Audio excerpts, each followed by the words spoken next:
নমস্কাৰ বন্ধু বান্ধৱীসকল, আজি মই এই ভিডিঅ'ত কি আলোচনা কৰিবলৈ বিচাৰিছোঁ আপোনালোকে থাম্বনেইল দেখি পেলাই গম পাইছে। গতিকে দেৰি নকৰি আৰম্ভ কৰোঁ ভিডিঅ'টো। আপোনালোকে স্কিপ নকৰাকৈ শেষলৈকে চাই থাকিব।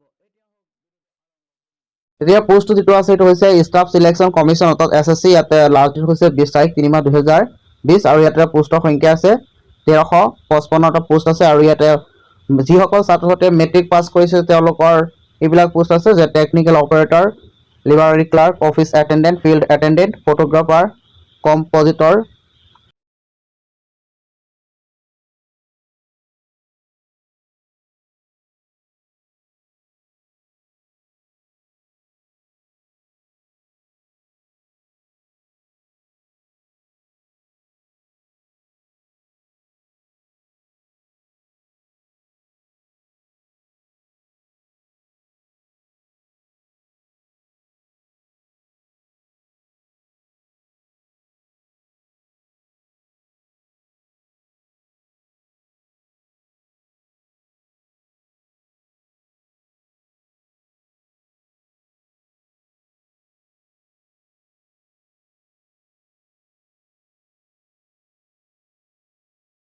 যেটো কোৱালিফিকেশন আছে আপোনালোকৰ এডুকেশন কোৱালিফিকেশন 10 পাস লগতে 12 প্লাস তাৰপিছত গ্ৰেজুৱেচন থাকিলে আপোনালোকে এইবিলাক পোষ্টৰ কাৰণে যোগ্য হয়। আপোনালোকে এইবিলাক তাৰপিছত আছে এক্সামিনেশন যেটো চেণ্টাৰ হয় ফৰ নৰ্থ ইষ্ট মানে আসামত হ'ব পাৰে, এটো গুৱাহাটীত চেণ্টাৰ হ'ব পাৰে, লগতে ইম্ফল হ'ব পাৰে, শিলং, আইজল, কোহিমা, আগৰতলা এইবিলাক বিভিন্ন ধৰণৰ চেণ্টাৰ হ'ব এইবিলাকত।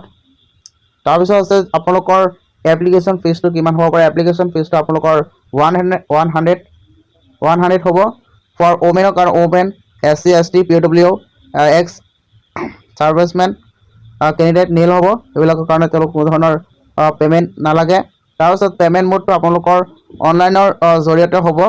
আপোনালোকে নেট বেংকিং কৰিব পাৰে, ডেবিট কাৰ্ড এইবিলাকৰ জৰিয়তে আপোনালোকে পেমেণ্ট কৰিব পাৰিব। আৰু লগতে আপোনালোকে কেনেকৈ এপ্লাই কৰিব, এপ্লাইটো আপোনালোকৰ ৱেবছাইটটো আছে ssc.naic.in। আপুনি এইটো ৱেবছাইটত গৈ পেলাই আপোনালোকে কি কৰিব, এপ্লাই কৰিব পাৰিব।